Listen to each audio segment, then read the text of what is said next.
So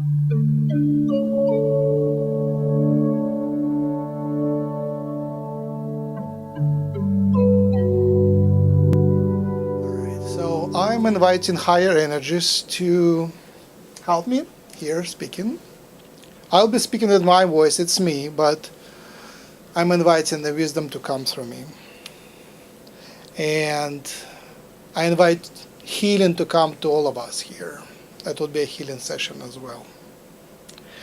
And I thank all the higher energies for creating this world and their support in our path. How about that? And especially in our healing work and in our learning. Yeah, the learning is the key here. And now let's start with sensations. So everybody here is, you kind of was introduced to Reiki, but you're not practicing it every day yet. So that would be the main topic here. How do you make peace with Reiki? How do you make use of this tool, which is a tool, and which is a very smart, very conscious tool. Basically, it's a friend.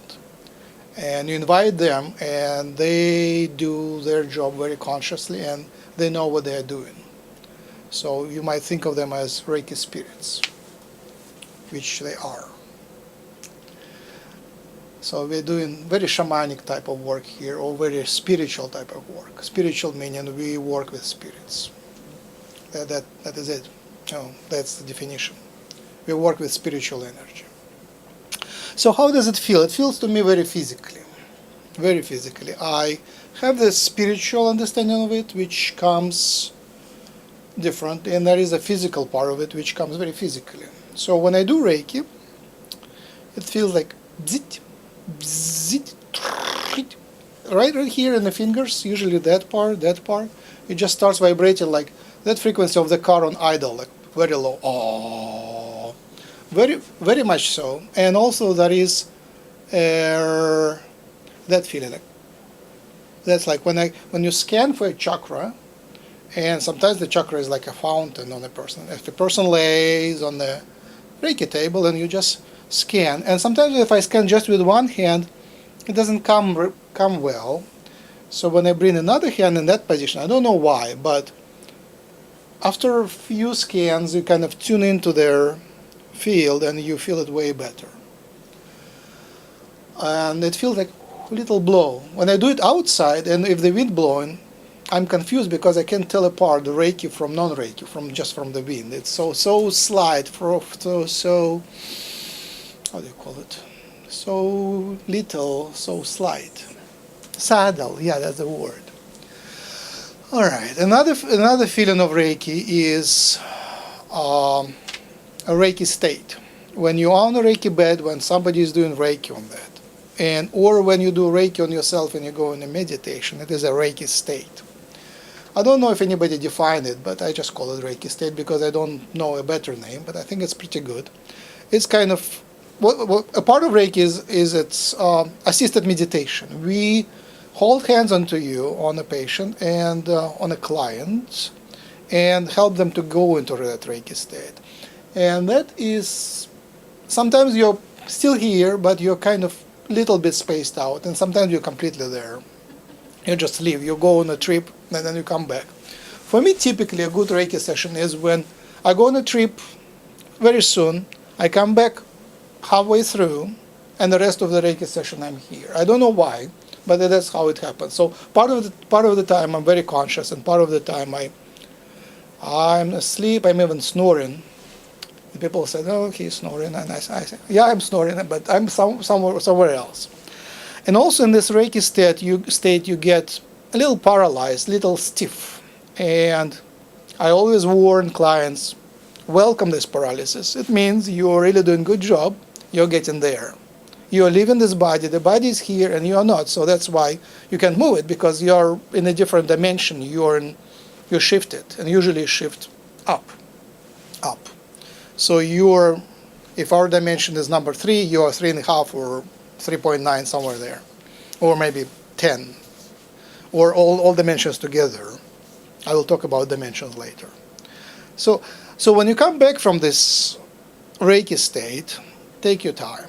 Take at least a couple of minutes, or better more if you have time. If the practitioner goes away, or if you're doing meditation, you are in a Reiki state, give yourself 10 minutes, 10 full minutes just to go back. And usually my toes come first, and I kind of move them. Oh, I need to rush up, and then kind of I come back gradually in my body. In the movies, it's very frequent. You see that they illustrate it really well. So you gradually come back in your body, and the last thing, I don't know. The breath is always there. You always can control your breath, but the rest is sort of stiff. Oh, there is many more sensations. When you do Reiki, I guess that was intended for, initially I was thinking about practitioners who do that all the time, but it will help you too. Sometimes if you invite spirits and they come, and how do you recognize them? Like one thing, when higher energy, like very high level angels, angelic forces come, it's like goosebumps for me. Just goosebumps. Usually they kind of just the whole legs, goosebumps on the legs. And then before I just didn't know what it is, but now I say, hey, hello, thank you for coming through, coming here. And they assist. And sometimes when I do Reiki, the clients say, oh, you already left? I thought you were holding my feet. So somebody was standing there and holding their feet, and I know they're doing it, but only theoretically. I don't really sense it that closely. Another feeling is when human discarnate spirits, human dead come. They often come, and they feel differently, but usually that is coldness, especially the ones which are not very happy ones. And for me, a typical sign of that, when my back becomes cold and numb, I just kind of, oh, it's numb, what's it? And you have to like really recognize it and do something about it, because when they attach to you, they might have good intentions, but that's a feeling. Or some part of the body becomes numb and cold. I was in there. It's called psychic session, psychic reading, group psychic reading, and there was a nice group of two nice mediums working there. When you see psychic reading, that's what they do. They do either group sessions or personal sessions. They invite usually spirits of the dead, your relatives, and pass messages along, and you can converse through them, ask questions, and get some answers. So a young gentleman came. First it started that a girl just said, I'm very cold, and she started shivering. She was really bad. And then next girl started shivering, and my back started being numb and cold. Oh, that was it. So almost the whole group of 7 people, we were cold. And then finally the psychic said, oh, now finally I realize what's happening. It was a young gentleman who was a friend of this girl. He was trying to speak to her directly without speaking to the psychic. So he was trying to unite with her, so she was cold. Finally, he realized that he has to speak to the psychic, and he explained he ended the life with suicide from intentional drug overuse in a group setting. So his death was stupid, and he was trying to explain to the girl that he is thankful to her that she was a friend with him, to the very end, and that she is sorry for leaving soon, and he was her boyfriend. So, and then everything went away. But basically, that experience of just coldness coming, that was very profound, and it happened first. And then she explained that that was how it was. So, the information came both ways, through the psychic and through the girl. And I had experienced that once in a museum of ancient arts. I was in Mayan room. There was a spirit of death, and I was just interested in patterns there. And then when I realized, I read, oh, that's a spirit of god of death. Oh, my back is numb. Oh, I'm numb. And it took me maybe a couple hours to get rid of that. I ran out of that building to the sun, and I ate my bananas, drank my water, breathed, meditated, and after maybe half an hour, I came to my body. He was pretty, I don't know what he wanted. Usually, here is another story. Usually it's nice to be nice to them. Really, you can protect yourself different ways, but it's nice to be nice to them. And here is a story about another medium. These are called channelers. Are you familiar with channelers? Oh, yes, nice. My previous audience, I had to explain that. My favorite channeler is Bashar. I really like Pleiadian channelings. Yes, yes. So Bashar, I consider him my main teacher.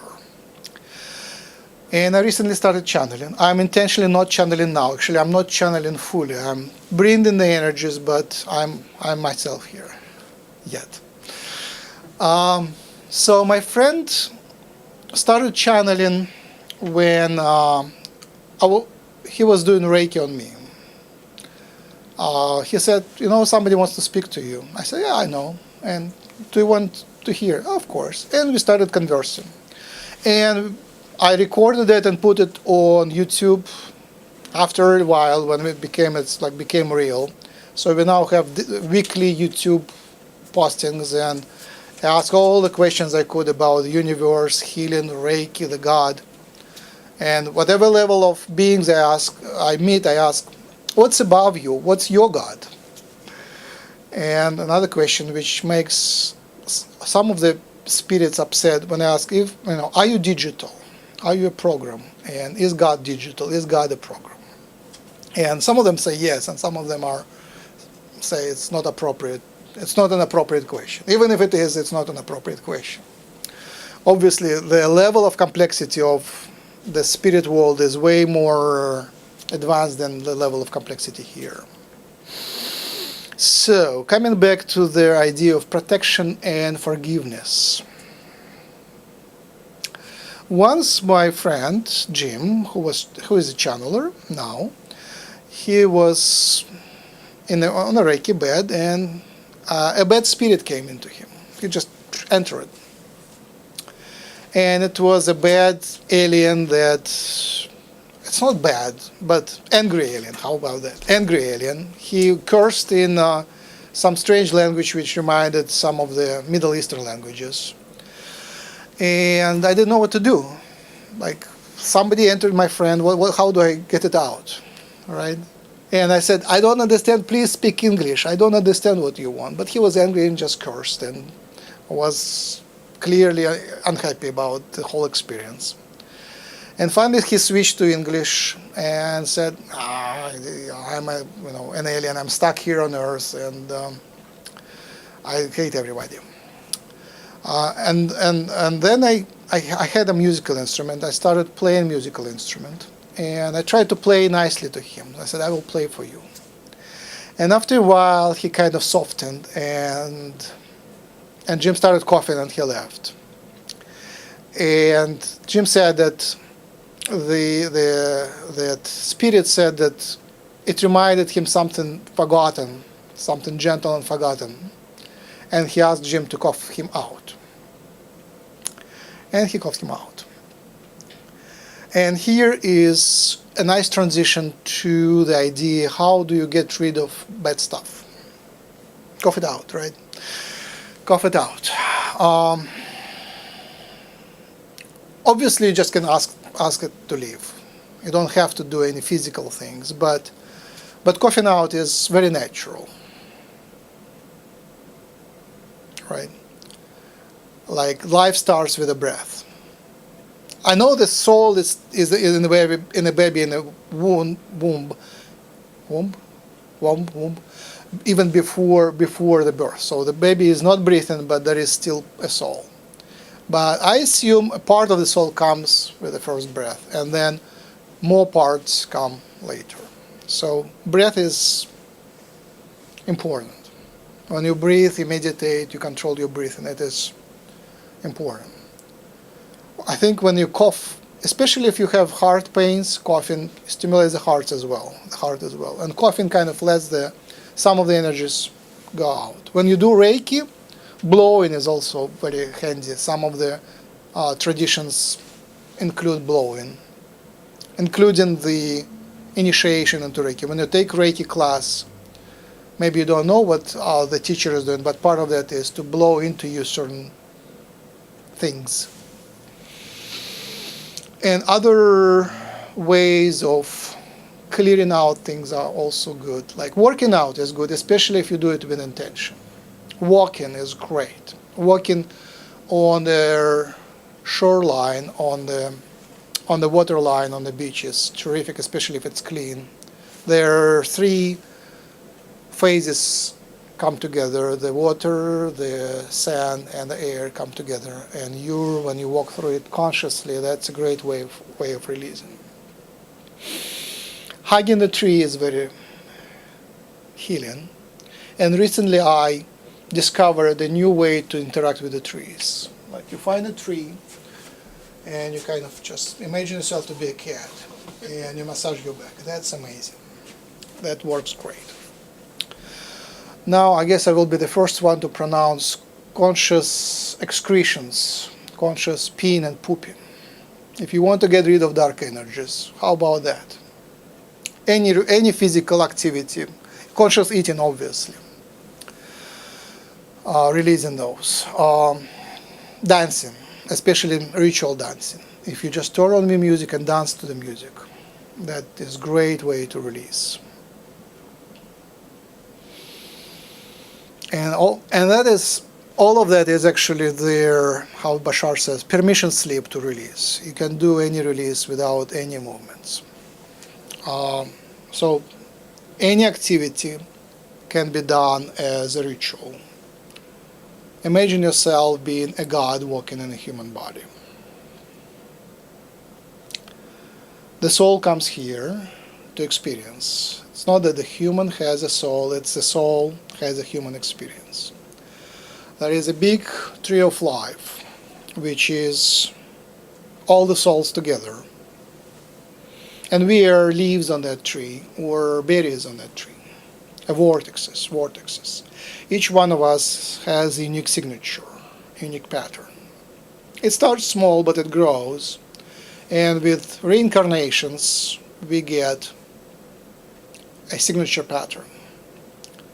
Our other incarnations are of different gender, possibly of different race, different color, different continent, different social status, but they all have the signature personality. But the personality, the voice, comes from one reincarnation to another. And reincarnations have been, about 50 years ago, there were researchers who were tracing their people who remember their past lives, especially children, recording their memories and then trying to reconstruct, verify that this was a real thing. And in many cases they found some children were remembering their name of the place they lived, the whole family. Sometimes they find the whole family and meet that family, the researchers, and they come there and they match what was told with what was remembered by people. So that is very real. And many Earth traditions, they know about reincarnations. Even Judaic tradition knows about reincarnation. And Jesus spoke about reincarnations. In his word, he usually said, that person was that person before, or that saint was that saint. So meaning reincarnated. So why would their oversoul, that bigger tree, want to experience life? I don't know, but they do. They want to come back and experience.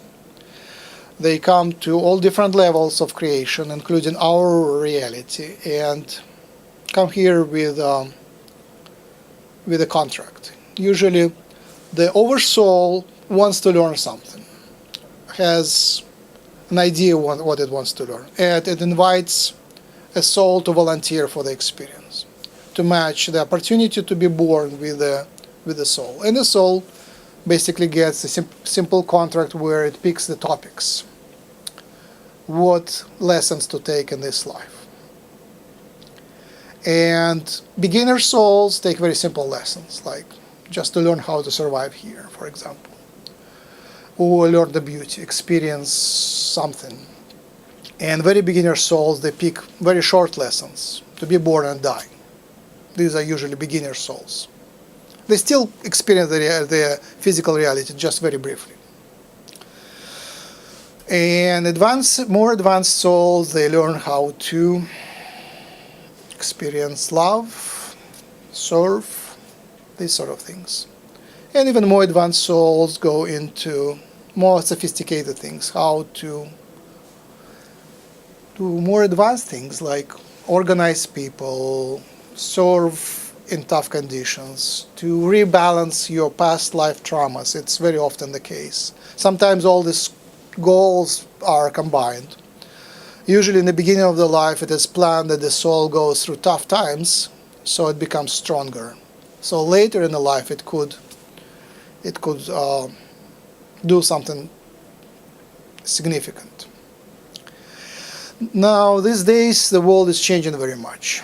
So we are going into a new state, so things are in flux and the contracts are flexible and you can renegotiate the contract. You might do it through a channeler, you might do it if you can speak to spirits directly, or you might just do it by picking the new direction you want to explore and go with it. And usually if you propose a good direction, maybe that will be included in your contract. So basically it's up to you. Your free will is still there. It's true. Your free will is very respected. That's one of the main topics. The higher self, their oversoul wants to experience, but the free will of the person playing down here, of your real consciousness down here, is very respected. And that relates to Reiki as well. So when you treat yourself or when you treat a client, if they want to be sick, you really can't help them. If they want to hang on their depression, you can help them a little bit, but you can't really remove it because it's their choice. So when I do Reiki, I always, and not only me, many people, they always ask, do you really want to be healed? Do you really want to recover? Is it your true, full steam intention to get rid of that pain? Because usually the pain comes there for a reason. Usually pain is a message. So the only way to remove that chronic pain is for that person to to change, to learn a lesson and get over it. Quite often, I come to a client with depression, and they hang on to it. They really hang on their anger. They want to get rid of the pain, but they don't want to get rid of the anger. And how can you, right? And they're angry at everybody, and often they're angry at themselves. And how can you solve it? Only by preaching, I guess. So my Reiki comes with preaching. I know traditional Reiki stays away from psychic work. No, Reiki, psychic work, they are often combined, but there is like tradition Reiki. You do your work with hands and you don't do the psychic work. But obviously that is evolving art. And if you can do the teaching that is permitted, that is permitted. So often a great question to ask a patient would be, do you really want to change? And often they don't want to change, they want to stay the same. And you might explain to them what would be the next step to them. So the idea of the next step is the key. Like right now I dump on you all my knowledge, but usually in a session, in a healing, you want to give a person few next steps or one next step.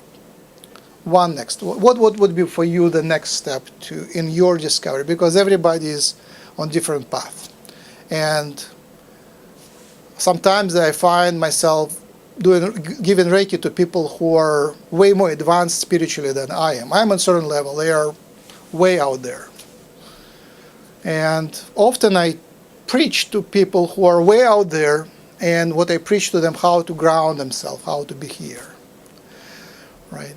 How to live the normal life, normal human life, how to, do simple things.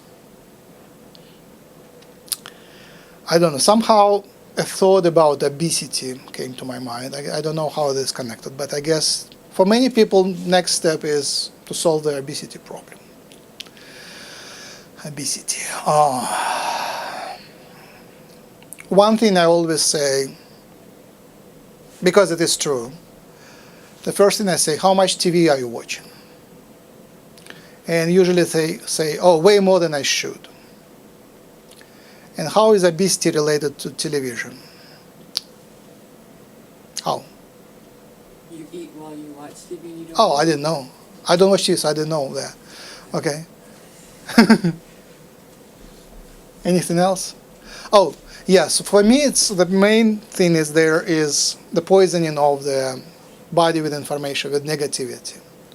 You watch TV for 5 minutes, you get a load of negativity which you otherwise would get in a week. Just their events there. It's packed, very good stuff, really beautiful stuff, packed with very negative things. Fear, anger, revenge, suffering, all there packed very tightly. So my recipe would be switch from the television where you are fed information mixed with commercials and with negative things, switch to information on demand.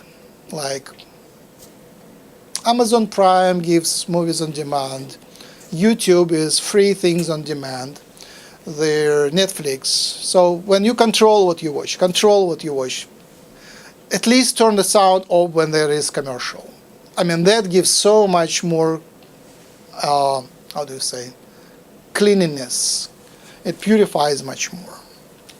So purify yourself. That would be one of the key recipes for protection and for any illness. Purify.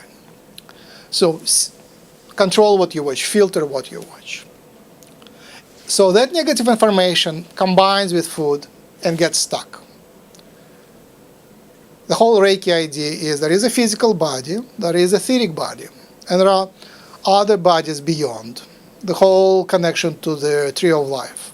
But the closest to us is the etheric body. It's in the same space. The chakras and aura are all in the same space.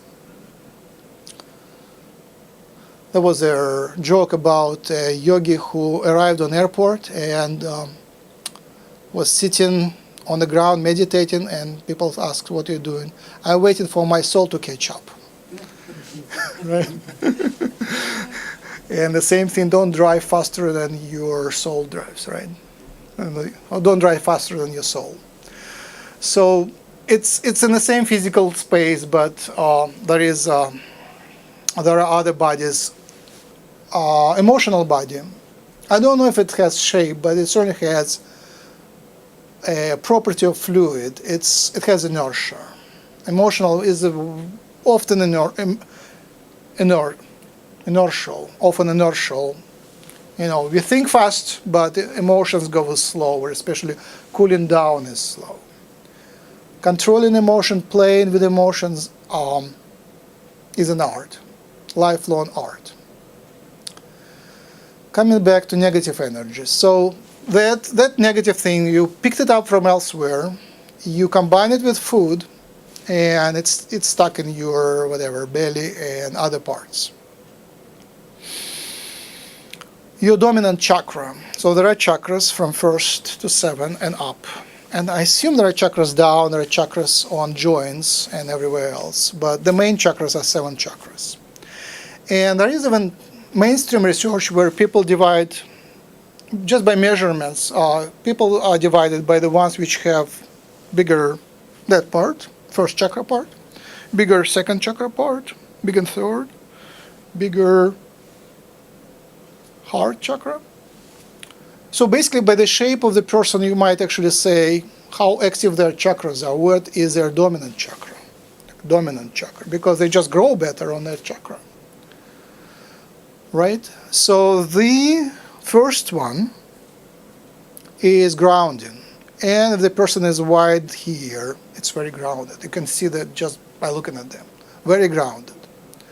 Grounding and survival. And the baby starts developing from the first chakra. First instinct is survival. Just sucking, breathing, pooping, peeing, all very basic functions.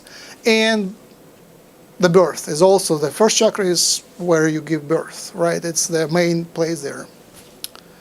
I'm not able yet to connect the first chakra with the death, but because I heard that when person dies, they live through different parts, through head, through heart, but I didn't think they are living through that. Maybe the disconnection happens somehow. The mechanics of death, I don't know, but there is a process of death which requires the spirit to disconnect from the physical body. And there are certain spiritual forces assisting that healthy disconnect. If disconnect was traumatic, like physical body was damaged, then that trauma is inherited to other incarnations, and it's there in etheric body, in chakra. So next incarnation has to heal that. So some things which you carry over from the previous life, your way you died, if it was forced death, it can at certain age it can come up in this life. Again, when you do Reiki, if you have that psychic ability to trace it, that would be great. Sometimes I do, but rarely. Other people, sometimes psychics say, "Oh yeah, that comes from your past life. Now, how do you clear it?" Just understanding is good. Also, there is a lot of help from the spiritual part. So if you just talk to them, explain, release that, forgive that, that also helps. And some people just live with that for the whole life, like you were hanged in a past life, then your neck is in problem and your throat chakra is in problem this life. Oh, so many topics. Do you want to speak about any specific topic? I have too many things to say, so how about you bring up any topics? I'm enjoying what you're saying. All right, obesity. The combining of food with negative thing, releasing it, right? Purifying yourself, purify your mind. Like, to be a healer, you really have to purify your mind, because it's really hard if you're full of negativity. How you can be a healer? So when I started really placing my hands on other people, by itself, that practice is purifying. Now, all of you have a little bit of Reiki, and my discovery was that everyone is a healer. Everyone is a healer. You cannot survive to adult age without being a healer. You have to heal yourself all the time. You are a healer. Your hands are connected to heart, and are connected to heart chakra, and that's a direct connection. So when you place your hands, it's one of the ways to use your heart chakra to heal. Here is another thing about heart chakra. It was a nice experience. I was doing Reiki on someone, and I think on that person I discovered first, but Russian culture blocks heart chakra in males. Like other cultures, heart chakra is full open, partly open. In Russia, you just feel coldness. It's fully blocked, fully protected. Russian males are trained to have no trust. It's just the whole culture. You don't trust anybody. You connect to them mentally, you connect to them through all other chakras, but no trust, no compassion. And I wasn't even sure if I needed to open it. I don't want to open chakras if they're blocked, because what if it is already optimized, the whole lifestyle is optimized. I open something and they trust someone and the problem happens, right? But I was kind of working, healing the pain which was there from the past. So I was working, bringing what I do, I place my hand on one chakra, the strong one, and on the blocked one, and kind of reroute the energy, mentally, or kind of collect it together, or just send the healing. Anyway, so I worked on that. All was in silence. When he came back, he said in his mind there was two swans coming together, forming, how do you call it? Forming a heart. That's what he said. I didn't tell him anything. That was the first thing that he said. It was one of the beautiful proofs for me. Yeah, proofs. We are looking for proofs, confirmations. I'm still looking for confirmation. They're coming often, but still I want more confirmation. Yesterday was a beautiful confirmation. So I'm meditating, just taking a nap basically. Purposeful. My meditation is a purposeful, intentional, a nap with intention, like half an hour. And I asked my son to bring dogs from the backyard, and it's time for them to eat, but I didn't remember about that. So I'm meditating, and the dogs come in my room, and I start salivate like crazy. And then I realized, oh, my dogs are hungry. And it was Friday night, so they didn't get their dinner in time, so it was late, so they were really hungry. So how do you protect yourself from negativity that comes through? And there is no simple recipe, there is tons of tools, but really, how do you protect yourself? Purity is one top universal tool. If you're pure, you're protected. Because negative energies that come through you, they just don't notice you. You're on a so different level, you don't notice. If you remember in, what's that movie? Fiddler on the Roof. There was a moment when the whole village has to go. And everybody is packing, people are crying, people are anxious. And the rabbi is still happy. And they ask him, Rabbi, somebody asked, Rabbi, isn't it a good time for Messiah to come? And he said, yeah, I guess we'll have to wait for him in another place. And he was still happy. Like, being happy even in the worst of times, being pure and happy, trusting, is absolute prescription for protection. If you're pure, you don't have to even close yourself in protective shield, because you're open to so high energies, everything else is just passing through. You're transparent. Being transparent is nice. Another example is Forrest Gump. I just look back at that movie and learn more and more as I talk about metaphysics. It's basically a textbook on metaphysics. I just Googled, I didn't know that Gump is, the whole word is being simple, basically. Simplistic fool, right? Being a simplistic fool is, gentle fool is a protective way. He was so trusting. Remember, he was trusting. And that made him lucky. He was just doing a good job. All Reiki principles were there. He was grateful, doing his job, trusting everyone, and his dream in life was to ride a truck and mow the grass. And when he became millionaire, that's what he was doing, right? So much to learn there.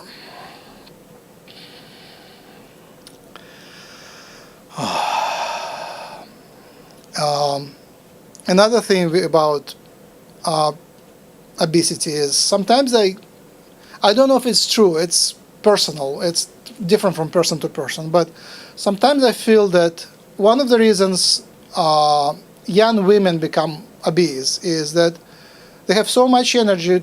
They were supposed, like a cell which grows, it's supposed to divide, and they didn't. They were supposed to share the energy with a child, and they didn't.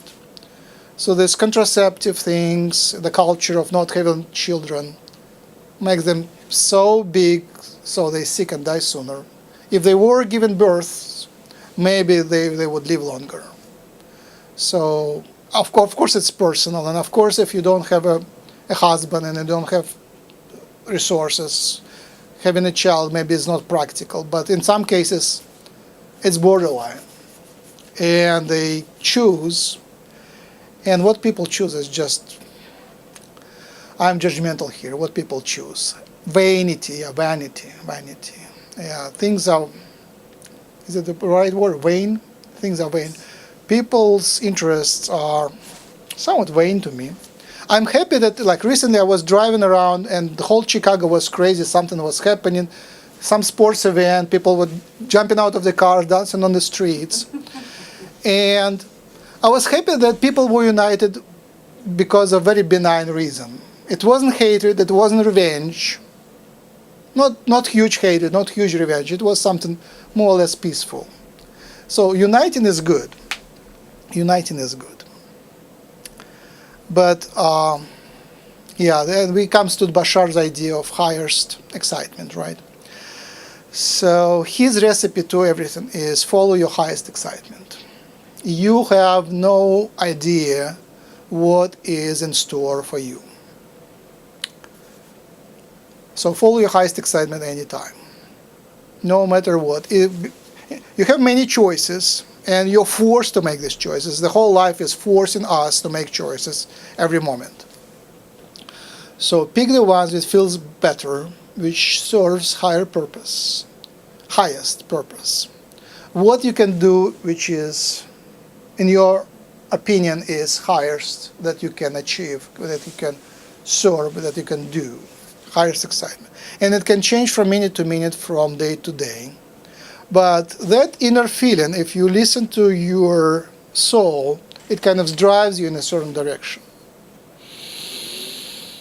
And here is a nice topic. I will share with you my disappointments in that. But these are sort of very, very educational. I should share them. One of the things I was thinking that I found a certain community of channelers, of mediums on internet. It's called Human Colony. And I was hoping to teach there. I was hoping that I will be a spiritual leader there. And it was just not happening. Just things didn't go, like, I'm still a co-founder, but my level and level of other people, they're just too much up there. I'm down here on earth, and they're way up in the sky. So at some point, I was asking one of the spirits through a medium or through a channeler, why is that? Why is that I'm trying to follow my highest excitement. I'm following it, but it's not happening that I'm a teacher.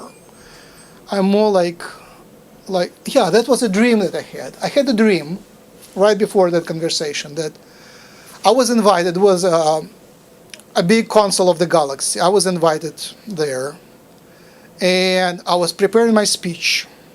I was thinking that I would speak for Earth and something like that. And then they say, could you fix the microphones? And that was it. I was invited there to fix the microphones. And that's what I do usually. I fix the microphones. And the spirit said, yeah, that's what you do. You have a microphone. You're organizing others. You're helping others to express themselves in that community. That's your purpose. And for me, it was bringing down from a level of teacher to a level of person who prepares a microphone for someone else. That one was one. Another one was, as a scientist, I always dreamed about, I'm still dreaming, yes. For the record, I'm still dreaming for the Nobel, doing Nobel Prize level discovery. Once it was like was doing healing stuff, and I had an instrument, and there was some doctor lady, and I said, how about I show you that instrument? And I kind of did some light therapy on her, and then I said that something I mumbled about Nobel Prize, and she looked at me. It was somewhere in the dark that I'm completely nuts. She was afraid. So, then I was asking one of the spirits about that. How, I'm capable of doing that discovery. I have the ideas. I have the channeled ideas how to do next step in science. And she said, that's great. Work on that. It would be useful in your next lives. You want it in this life, right? You basically sometimes it's just in this life you get that experience, you get all these sicknesses, and maybe in later lives it would be you would be an expert on that. You would be a doctor who would treat them. So I came up with that sort of saying: we come here to learn medicine. Some do it voluntarily as doctors. Others do it as patients. And it's so much true. By the end of the life, you are an expert in your sicknesses. Sometimes you're still ignorant, but in most cases, do your homework, study medicine. Then, if you study your sickness, it might go away, very, very likely, if you really pay attention to it. Another lesson was, these are humbling lessons, right? Humbling. And you realize, that's how it is. You think your highest excitement is that, and your role, planned role, is here. Another role, I was thinking that, again, I would be a teacher and teach the humanity something important. And then I realized and I'm held there as a babysitter for my boys. And I just realized, they need a good babysitter. One of them is speaking to spirits and to animals. And he says, I can speak to them, I understand what they're saying, but usually they say, I want to eat, I want to eat, I want to eat. I want outside. That's. And animals, my cat works as my secretary. When I'm forgetting about something, like the timing, he comes, start jumping on my keyboard, and I look at the calendar, I'm late. So that's so repetitive. It's one of the best proofs of higher guidance. My cat just is very respected for that. He is like, if he wants something, there is something important to him. Sometimes it's not even on my calendar, but he comes, wakes me up, and then a few minutes later there is an important call, so I need to be here. Humbling. So that's about the path. So how the path is working. It's all very relevant to Reiki, right? You do Reiki on yourself, you do Reiki on others. It's very relevant why the sicknesses come, and usually it's part of the lesson. Usually it's a reminder or a grounding thing. Pain grounds. If you're all out there in the spirit, if you forgot about the earth, pain grounds you. So you either ground yourself voluntarily, or they will ground you. So how to ground? How to ground yourself? I teach that mostly to starseeds, indica children, people who are not here at all. Some of them are pure aliens, really. So grounding is pay attention to your body, pay attention to your breathing, pay attention to your all other body functions, pay attention to who is near you, pay attention to your surroundings. And Reiki helps greatly. If you already have Reiki in your hands, you drive, and you need to pay attention. Just use your hand as a locator. It's locator. It's even the word locator, locate things. You drive just one hand. It so much more helps to really grasp the situation on the road. If it is too many cars, stop sign, blah, blah, blah, or something like happening there, just put your hand there. As a Reiki person, you would get energy contact there, and it will help a lot. It kind of brings your whole mind to the situation. If you ask a question, invite it with hands. It really helps. That I learned it from my Reiki teacher. It really helps. The answer to the question. Many questions, I don't get the answer right away. Like, I do a healing to a person, a Reiki session. Before the session, I asked him about their zodiac sign. It helps me to connect. I pay attention to that.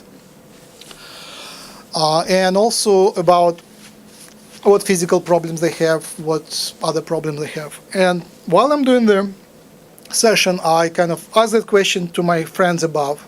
And by the end, I usually have the answer. I don't have It doesn't sound as a voice or anything. It just comes as the answer. For me, it comes like spiritual answers just come as the answer. And it's really hard for me to tell if it's me coming up with the answer or them sending it out, because it comes from the same source. But I think maybe it is me always, right? It's me, it's my higher self here. So what is higher self? You're familiar with the idea of higher self, right? So higher self, Bashar defined it. Usually it is the soul goes through incarnations. And at some point it stops incarnating altogether and moves to another level, altogether another level, out of this bigger spiritual reality to the next level of spirituality, spiritual reality. Our spiritual reality is divided into levels, but sometimes you go to altogether new world, and as Bashar said, as far as we are concerned, it's unlimited how far above you can go. If you're really interested in the structure of those, you rent a book, channeled book about 80 years ago, still very much relevant. It's all described there. Once I was impolite about to rent a book, and the transmission was just blocked at that point, which said, don't be impolite about when you speak about higher levels. And the only thing I said, I wouldn't say it again, that it's, I'm here and you're there. So basically my message was I want to focus on something which is closer. But I'm very respectful of higher levels. They are there and they are powerful and they're benevolent. Any more topics? Yes. So if I'm doing Reiki on someone and something is being channeled through me, do you feel that everyone has their own guides, or that they're all kind of accessible to anyone? I had an experience just last week in a Reiki share where I was doing Reiki on the master, actually, had taught me. She, I had these angels Oh. telling me love and light and sweetness, and I had this intense feeling of their wings being wrapped around her. And of course I was experiencing all of this at the same time and was practically in tears with gratitude and ecstasy. Yes. So I guess my question is that, are these her angels? Are they my angels? Are they just everyone's angels? Are they accessible to me at any time? Sure. Yes. I had, what's the word? An honor, the word is honor. I have an honor to be familiar with one of the angels. I interviewed him extensively several times. Online, it's all there. His name is Gahil. So I know he explained a lot about the angelic realm. There are different 9 levels of angelic realm. And angels are basically universal. They are not personal. There are spirit guides and there are angels. Spirit guides are the ones who volunteer to serve you. These are usually humans, sometimes aliens, who volunteer to help you on your path. And people usually have 3-4 spirit guides working with them all the time. That's their job is interesting. They not only give you help, but also they give you lessons. So some of them are tough. So sometimes the lesson is tough, and these could be the guys, the spirit figures who bring you your troubles. If it is part of the lesson, if it is in the contract, that's their job to bring you the lesson. But some troubles come just for stupidity. It's not their fault, not their choice, and not your choice. Some troubles are just because of stupidity. So these are personal, and as you develop in your life, some of their spirit guides leave because you are done with that lesson, and some of the spirit guides join. Especially some of them have more recent experiences. Some of them died a long time ago. Some of them died recently. There is still that, roughly, there is still that timeline. So understand that your spirit guides never lived in this modern age. They all are archaic. They didn't have iPhones, and maybe not Windows. So, so you're the first one who lives in that reality. But yes, they're still very spiritual. They have access to all the knowledge. So it's not that they're not having knowledge. They just experience their experience is different. So these are the ones who are nearby most of the time, and they help healing. They help learning lessons, and they give you nudges here and there. And angels are a whole different story. So the spirit guides are brother humans, the berries on the tree of life, usually close to you relatively. Not necessarily genetic relatives, but spiritually they might be from the same tribe, having the same vibration. Not necessarily, but possibly. And I was said that I have more than one alien spirit guides because I'm so much into aliens. All right. Angels. First, they're not born, they're being made. That's what they said. And they're messengers of God. They are not from any dimension. There are different levels of reality, different dimensions. They are interdimensional. They are coming from outside and bringing messages and fixing things in reality, bigger things. There are smaller entities which fix smaller things like elves and fairies and other smaller entities. And there are bigger tasks, more angelic level tasks where angels are working. And they do have wings. They can come in any shape they like. They could be different. The ones which work with Earth, they usually are with wings. Human figures with, it's not very practical, but they are human figures as shown on pictures with wings. And usually they come beautiful, although they can change to whatever they want. Their main way of helping is prayer. They pray in angelic language, and that's how they fix things. The analogy to our world would be like system administrators. They come and fix your computer, fix the network, that sort of thing. They have all that power, magic words to change the reality from one to another, just shift that. And they are benevolent, and they accept prayers, accept invitations, and come. Recently I did a Reiki session, and I invited an angel, and I moved my hands as wings, and I think it was good. I think it was good. So doing Reiki as an angel, like that movement. Yeah, it inspired me to move. That was one of the final parts of this, is that my hands were here, and I have the heat, I have a little thing going on, and then suddenly there was this inspiration to move, like a symphony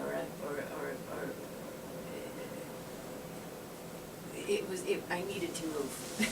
Yes. And Yes. it's very intuitive, because like I said, I'm still learning this. And Reiki is part of it. Where do you want to go? Any more topics you want to bring up? Galactic Reiki? Sure. All right. I think we brought so Galactic Reiki.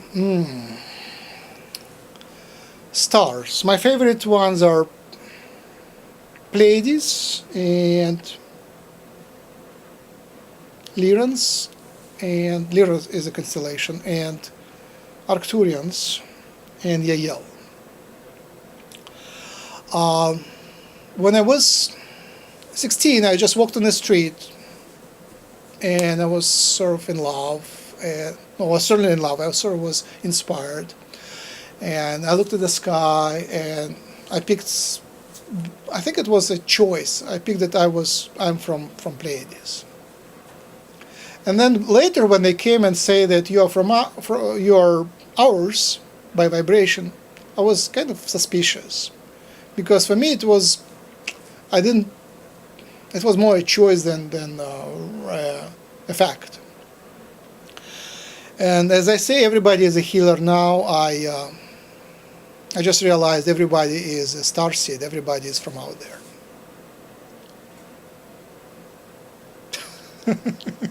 Everybody is from out there. All humanity from out there. We all come from there. Genetically, we all come from there. Spiritually, we all had lives there. And for everyone is just discovery that it is true. And again, the choice to pay attention or not to pay attention to that. But I don't think you can find any human on Earth who doesn't have alien genes or doesn't have alien spiritual thread of vibration.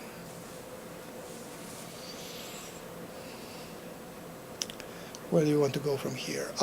Yeah, they started speaking to me about 2.5 years ago through a channeler. Before that, I started researching them. I was interested in light therapy first, light therapy like using lasers and LED sources to treat pain. And I was looking in literature, and it brought me to the book by Lynn McTaggart called The Field. Highly recommended. It was many years ago. It's 2008, the book from 2008. Lynn McTaggart. Great book. Lynn McTaggart, The Field. On Amazon, $8 on Amazon. Yes. And while you're writing another book, Lynn McTaggart, The Field, and another book is you ready? David Wilcock,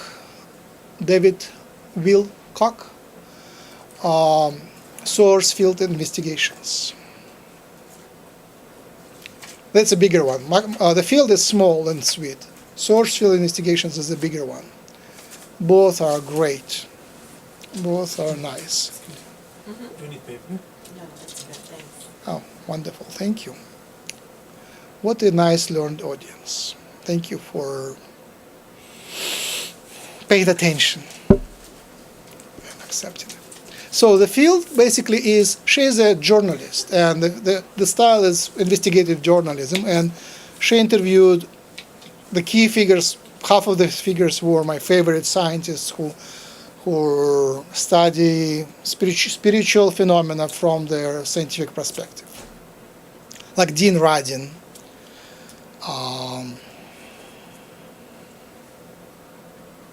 Fritz Albert Popp, Sheldrake, Rupert Sheldrake. These are gods. They were doing that in 50s and 60s.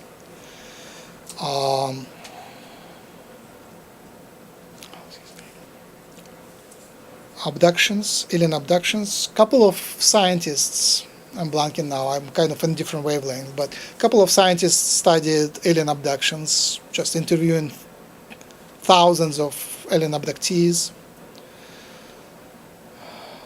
All right, it will come. And anyway, so this is not in the book, The Field. The Field is more about the science of healing and biology. And at the end of the book, it was so obvious that there is so much more. Then the next thing, I closed the book. It was my birthday, February 8th, 2009. I said, next, let's research aliens. And I opened YouTube, and wow, I was there all of that. Like in my youth, I was reading science fiction. And then I realized now that it was all channels. Like Star Trek is a textbook for all the ideas of the alien world. You look at it as entertainment, but you look at it again and you say, here is Trill, Jadzia, who had a person in her body who passes through the bodies, right? You remember that, no? DS9? Trill. So basically there is an idea that there is a symbiont. You have your human body, and you have another kind of weird slug which lives in you, and this weird slug is immortal, and when your body is old, it goes into the next body. That's the idea of the soul, right? Reincarnation. So they kind of, how can the movie show reincarnation? They kind of gave that soul a strange substance, but the whole idea, the whole, many episodes they play with this idea of reincarnation, how the male becomes female. Every one of us had female and male incarnations. If you have many past lives, you are right in the middle. So if you have a female part of the feminine part of your soul, or masculine part of your soul, that's very natural. There is nothing wrong with it. Bashar says we are birthed in a third age now, third gender now. We're birthed in third gender. So these ideas with homosexualism, lesbianism, and transgenderism is just our humanity novel idea how we give a birth to third gender, something in between. And it could be, biologically speaking, could be something that can be hermaphrodite, which doesn't need another person to produce a child, or it could be that they still need another person, but they could choose.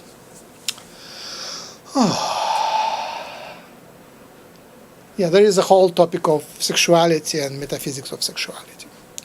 Coming back to Galactic Reiki, they started speaking to me, and they introduced themselves, and we now have a community, we speak to them. So the contact is already happening. The contact between the aliens and us, the star people and us, is already happening for years. Bashar is speaking for 28 years now. And now you can come to the unique part of our community is that you can come to us and speak to us online in real time. We do it now, just anybody can join and speak. We have every Saturday morning we have webinars where people from all over the world, including Malaysia, Australia, we have big presence in Australia, we speak to aliens and spirits and angels. Fairy came once and it was a great celebration. The fairy was very popular, male fairy. And there is Reiki out there too. The whole idea of aliens, the ones which can speak to us, they are from a different world. They are not from this physical reality, so they're not physical. They can use technology to pop in and out, but they are not from this reality. They are more advanced civilizations who made it to the next level. So they're not that physical. So to us, they're equal to spirits. If they come as energy, they come as spiritual projection. They come more spiritually than physically, but they have bodies there. That's the difference between the true spirit, no body, and the aliens that do have bodies in their world. Although their world is much more like a fairy tale. It's more like a dream. They can walk through walls even without their technology. So it's a little different. So our friends are Pleiadians, which are tall, blondes usually, different color skin. They have technology which allows them to paint their skin in any color and the hair in any color. We have that too, right? But they do it more biologically. They kind of express the color. Now they have we are told they have their ecological movement. So they have green skin, so they use chlorophyll to absorb the sunlight, just to be more natural. Arcturians are non-humans, and they keep it secret who they are. They don't seem to be any related to any of our life forms we know, like not insects, not reptiles. We don't know who they are, but they like 2 legs to 2 hands, a head. That's sort of general design. Highly spiritual, they're great healers, and they come and heal.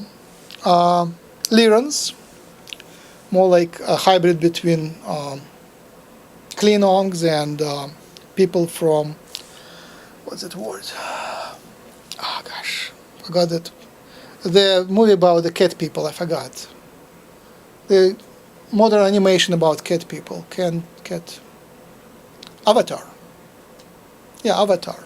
So something in between the Avatar, aliens, and Klingons. That's how I see them. And Yael are more like tall grays, typical alien figures from our movies. All nice and benevolent. There are bad guys, we don't speak much to bad guys. So people, when they join our community, they have an option to submit an application. Take me, I'm ready. That kind of application. Take me, I'm ready. Usually, people are being taken spiritually or being visited spiritually. Usually, the same night as they apply, or next night as they apply, they get a spiritual visit. So we have many reports of that. So you apply electronically, and then you get the visit. Why do you need to apply electronically? That's still puzzles me. But they say they can't read our minds, which is very unusual. I would think that they should, but they can read like temperature, electronic pulses, but kind of our minds are closed, protected. They can't read our thoughts unless we are talented telepaths. And they want volunteers who really express themselves clearly. So applying electronically makes sense. And how it happens is I created the email account, signup2go@gmail.com. That's what I created. Very simple. Signup2go@gmail.com. And you just send an email there and say, I want to go. That's it. That's it. And somehow, I assume the aliens have some way to read the emails. They should be able to if they are that advanced. And we have other electronic ways, like a forum on the website. So we have lots of people who are all into that topic. They are starseeds. And another thing, many people were speaking strange languages by themselves. Just the language comes, you don't know what it is, you think it's not from Earth. And then they come to our site and they just realize it's the language other people are speaking. That is, if you want proofs, that is one of the best proofs we got. That's absolutely real. It's on YouTube. There is a person who, our people are speaking, and also there is someone from YouTube who published their language, who is not from our community, speaking the same very, very unusual language. Very, very recognizable. So here, so if you want miracles, one miracle is Reiki energy. When you feel that energy, it's spiritual. It's not physical. It's not electromagnetic. I can talk at length why it's not, but it is not. So every day you can get access to spiritual things just by doing Reiki. Reiki is a proof on your hands that spiritual things exist. And second is that YouTube videos of galactic languages, when they not only speak that strange language, they vocalize a play, the whole story, like a fairy tale, taking turns, and they know what to say in turns, and then somebody else translating the whole play. That is that crazy. So and they are eager to help. They're nice guys. They want to learn human medicine. They want to help humans. They want to establish the contact, and healing is one of the ways they are permitted to help. They are not permitted to show up because there is a consensus, very strong consensus on Earth that humans don't want yet the contact. It's very clear. It's everywhere. People just don't want yet. They're afraid. But coming to heal, they're available. So if you wish to invite these our friends to help in your Reiki healings, you can. So how do you do this? You say that. I invite Pleiadian healers to help. That's it. I invite Arcturian healers. I invite higher level healers. I invite healing energies of the universe. That's universal. I invite healing energies of the universe. And mean it, and that's it. And then if your patient says that they feel somebody else's hands on them, don't be surprised. Now, why Reiki? Why do they do Reiki? Reiki is something very universal. Coming back to our history. Yeah, healing with placing on hands is very universal. It is in every culture, in every shamanic culture, in every tribal culture. You see on Christian paintings of all ages, saints healing with placing hands on people. It doesn't really matter where you place hands, really. You can even put them in your pockets. You can still do Reiki, right? Because on the other side, there is a conscious energy which knows what to do. All it needs is a conscious invitation to help. And that Reiki session, when you move hands across the patient, place them, it's your intention is directed. For us, it's very natural to direct our intention with hands. But if your hands are tied, if you're driving and there is a car accident, you can just send the energy even without releasing your wheel. Sometimes I know if I place hands on somebody, it would not look good. So I hold my hands and I'm still sending Reiki. You don't have to send Reiki, use hand, but it's very natural for us to send energy with hands. Doing Reiki on trees, on animals, on weather. Yeah, recently we did the movie where did interview outside. We sent Reiki, asked for sun, and it showed up.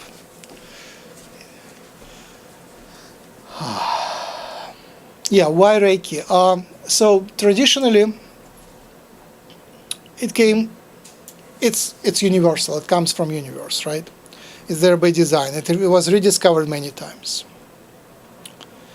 But it was always part of secret schools. People like to monopolize things. People like to keep them secret, especially in other times it was witchcraft, so people would be prosecuted for doing witchcraft.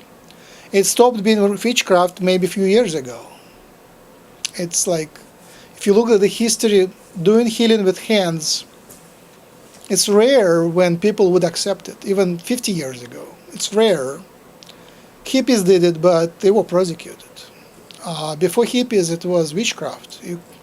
Before 1962, it was witchcraft. You couldn't do that. If you were a priest, you could lay on hands officially, but otherwise, before 1962 in the West, maybe it was a little bit if you were doing Qigong and you wore Chinese costume, it was permitted witchcraft, but not often. So during the history it was looked at just because of competition between different trades. Official religion, official medicine, that fight goes through thousands of years. But Qigong was the one where it was alive. Tibetan medicine was the one which was alive. And it usually required a long preparation, long purification. It's lifelong purification to become a Tibetan monk. Now you can do it. You can take a Reiki class, and surprise, in Reiki there is no filtering mechanism. Anybody can pay and get a Reiki class, get a certificate. You can get the highest level Reiki master for grade. There is no filtering, there is no exams. Anyone can do that. In part because people became nicer and cleaner. And in part because if you don't want it, why would you do that? So if you want, if you're attracted to Reiki, then you probably want to be healing. It's really hard to use it for negative purposes. I don't even want to go into that. So it was simplified. Takata Sensei westernized it. It was closed, and finally it was given permission by a founder of Reiki to send it out to the world. So it was officially released about 100 years ago. And it was very simplified. All the complexity of Qigong, all the complexity of training, all the spiritual metaphysics which comes with Reiki is purified to the idea that you just place hands and the energy knows where to go. So it's that simple. You can understand metaphysics, but you don't have to. The only thing is required is intention to heal, and that spiritual energy with spirits on the other side knowing what to do is doing the job. They're smart, they're way smarter than us, and they look up at your soul contract and see what is permitted to be done, and they help one way or another. Even if that sickness cannot go away, they would still do a little bit to demonstrate the spiritual part of it, help you in other ways. Even if you are scheduled to die, they still can relieve your suffering. Now, one of the most healing understandings is acceptance of death. When you understand reincarnation, when you understand that death is just return home, acceptance of death is a big relief.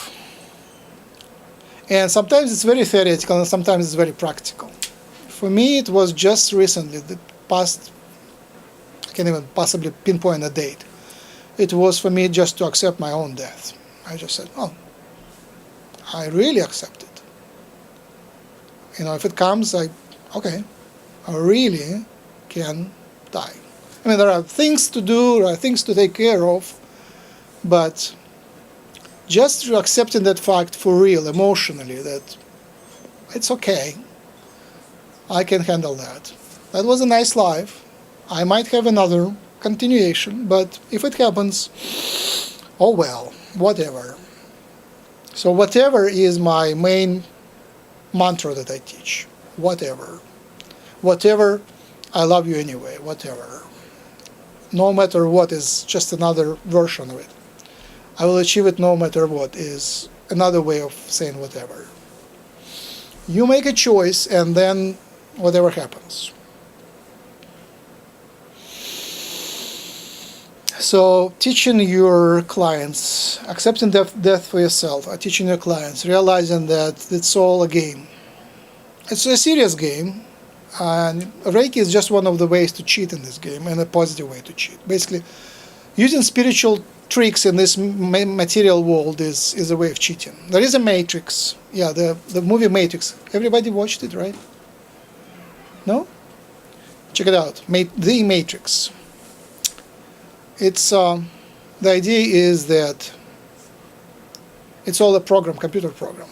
It's a sophisticated, very strong computer program. We are boys and girls who are playing on the computer, and we are so much there that we forgot that we are outside. And sometimes you are a hacker and you can cheat cheat the rules.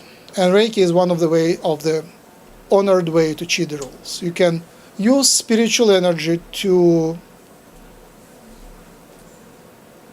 cheat the death, cheat the pain, cheat the sickness, and change the reality into a more healthy one. What is with time? We've got about 5 minutes. Ah, So we're getting near yeah, the thank you. end. Thank you. Hope to hear you more. Thank you. 5 minutes. All right. In the last 5 minutes, what we want to do? We want to do many things. All right, we'll do 10 minutes. All right, first thing we want to do is I want to show you two-point meditation. It comes from Matrix Energetics. It's just another idea of Reiki, what is happening. So two-point meditation is basically a way to make a jump from this reality to another reality. So the goal could be healing. Very often it is healing, and the goal could be something technical. You want this software to stop crashing, or the hardware, there is a stuck nut on your car wheel, and you want to unstuck it. So you do a meditation just looking for a space, point in a space, with a purpose. And suppose you just feel it. It's like feeling the space around, you find it. So that's very physical, sensational, you receive. And when you fixed it, you kind of grab it, you look for another point. And so there is already second dimension, second choice, two choices. And then you find it, or it could be right here. And then you grab this dimension, this reality, using these 2 points, and carry them to a new reality where the problem is solved. And that movement is not physical at all. It cannot be described in words. You just change the reality. You grab it and change it. It's something like you do part of meditation and you breathe and do other physical part. But the second part is not here. It's not describable in words. Here it's very, very physical, and then you go to non-physical. And Reiki is the same thing. You do all the preparation, you put your hands, but then the miracle happens, right? And whatever you do, and then the miracle happens.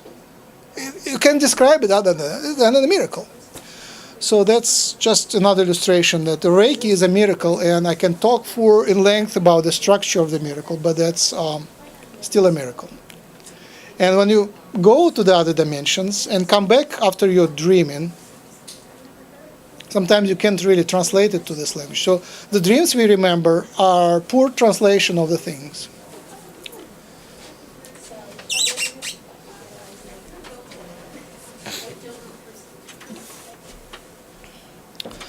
All right. Next thing I wanted to do a blessing.